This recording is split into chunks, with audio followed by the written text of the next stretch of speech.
তো এখানে আমরা দেখছি যে 60 জন সাথে সাথে ডেট, ওদেরকে আমরা কোনোভাবে বাঁচাতে পারি নাই। 40টার মতো বডি বিমান হেলিকপ্টারের মাধ্যমে হসপিটাল পাঠানো হয়েছে, যারা সম্পূর্ণ ডেট হয়ে গেছে ওইখানেই। কিন্তু আমরা যে মিডিয়াতে দেখতে পাচ্ছি 19 জন, এটা সম্পূর্ণ ভুল তথ্য। আচ্ছা, আমি হচ্ছে মাইলস্টোন স্টুডেন্ট, এসএসসি ক্যান্ডিডেট। তো কালকে যখন আমি হস্টেলে অবস্থান করি, তো হঠাৎ একটা আওয়াজ আসে, তো আমি নিচে নেমে এসে দেখি আগুন। তো জিনিসটা হচ্ছে যে যেখানে আগুন লাগে সেই ভবনটা হচ্ছে যে কেজি স্কুল 673 ওদের ভবন। তো আমি আইসা তো খুবই অবাক, কারণ জিনিসটা হচ্ছে যে আমাদের যে ভবন রোম, ওই রোমে 100% মাইলস্টোনের নীতি হচ্ছে 100% উপস্থিতি থাকতে হইব। আর 100% উপস্থিতি মানে একটা রোমে 30 জন ছাত্র থাকে। আপনাকেই বলছি, ইন্স্যুরেন্স করলে সিটিতে সুরক্ষা পাবেন নিশ্চিত।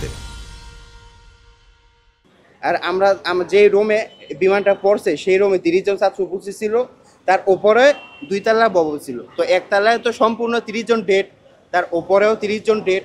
তো এখানে আমরা দেখছি যে 60 জন সাথে সাথে ডেট, ওদেরকে আমরা কোনোভাবে বাঁচাতে পারি নাই। আগুনে তারা আমাদের চোখের সামনে পুড়ে যাচ্ছে, আমার কাছে সেই তথ্য আছে। তারপর যে পাশের রুম, ওই রুমে আগুনে দগ্ধ হয় প্রায় 60 জন, উপরের রুমে প্রায় 60 জন, 120 জন প্রায় ওইখানেই খুব গুরুতর অবস্থায় দগ্ধ হয়। এই দগ্ধ হওয়ার কারণে ওদেরকে সেনাবাহিনী প্রায় 40টার মতো বডি বিমান হেলিকপ্টারের মাধ্যমে হসপিটাল পাঠানো হয়েছে, যারা সম্পূর্ণ ডেড হয়ে গেছে ওইখানেই। ওদের মানে ওইখানেই ডেড, এবং 20 জনের মতো বডি চিহ্নিতই করা যায়নি ওদের যে বডি। তার সাথে আমাদের এক মিস, মাহারিন মিস, উনিও মারা গেছে 20 জন স্টুডেন্টকে, পাশের রুমের 20 জন স্টুডেন্টকে বাঁচিয়ে।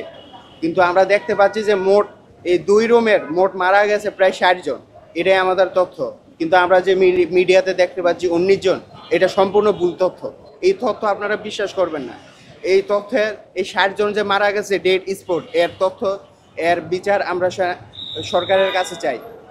আজকে বলছে 27 জন। জি না, এটা সম্পূর্ণ মিথ্যা কথা। এর কারণ হচ্ছে, আমি বলি যে ওরা কেন 7 জন বলতে চাচ্ছে। একটা জিনিস যখন ঘটে, তার প্রথম দিন বা দ্বিতীয় দিন জিনিসটা পাবলিশ হয়, সম্পূর্ণ দেশে বিদেশে পাবলিশ হবে।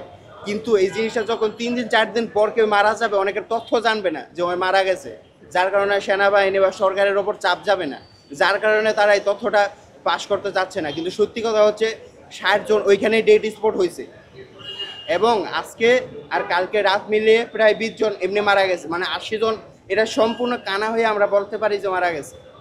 আচ্ছা, আপনি যে 60 জনের কথা বলছেন যে মারা গেছে, আপনি কিভাবে নিশ্চিত হতে পেরেছেন যে সেখানে 60 জনের মৃত ছিল? হ্যাঁ, এটাই একটা প্রশ্ন। এর কারণ হচ্ছে যে আমাদের মাইলস্টোনের একটা নীতি হচ্ছে যে 100% উপস্থিতি থাকতে হইবে, এবং উপস্থিতি ছিল। যে 2 রুমে ভয়াবহ অগ্নিকাণ্ড হয়েছে, যে 2 রুমে স্টুডেন্ট ছিল 60 জন, যাদের একজনে ফেরত আসেনি, আমাদের চোখের সামনে তারা পুরো ছাই হয়ে গেছে, একজনও বাঁচেনি। তো আপনি এখন বলেন যে কয়জন, 30 জন করে 60 জন, এটা কি মিথ্যা নাকি সত্য?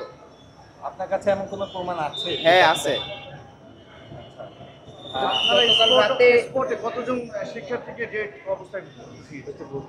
আমরা যাদেরকে একদম বের করতে পারছি, এরকম 20 জন ডেড স্পটে আমরা নিয়ে যেতে দেখছি। আর সেনাবাহিনী পরবর্তী সময়ে আরো 20 জনের মতো হেলিকপ্টারে পাঠানো হয়েছে, এবং অ্যাম্বুলেন্স। আপনি তুলেছেন কিনা বা নিয়ে গিয়েছেন কিনা, সেখানে কাজ করেছেন কিনা? হ্যাঁ, আমি মৃত একজন সেনাবাহিনীকে হেল্প করছি নিয়ে যেতে। গতকাল রাতে আমরা দেখেছি যে সেখানে শিক্ষার্থীরা প্রকাশ করছিল, এবং এটা অভিযোগ যে লাস্ট রুমের যে বিষয়টা, এই বিষয়ে। হ্যাঁ, আরেকটা বিষয় হচ্ছে যে আমরা যখন এই সঠিক তথ্য তুলে ধরতে চাইছি সময় টিভিতে, তো তখন আমাদেরকে সেনাবাহিনী লাঠিচার্জ করছে, আমাদের শিক্ষকদের ওপর তারা হামলা চালাইছে। এই জিনিসটা আমরা বিচার চাই, তারা কেন এই জিনিসটা করলে। এর কারণ অবশ্যই হচ্ছে তারা দামাচাপা দিতে চায়, অত কেন আমাদের শিক্ষকদের ওপর তারা হামলা করবে। আপনার নামটা? জি, আমার নাম হচ্ছে হাসিব, আমি মাইলস্টোনের এসএসসি ক্যান্ডিডেট।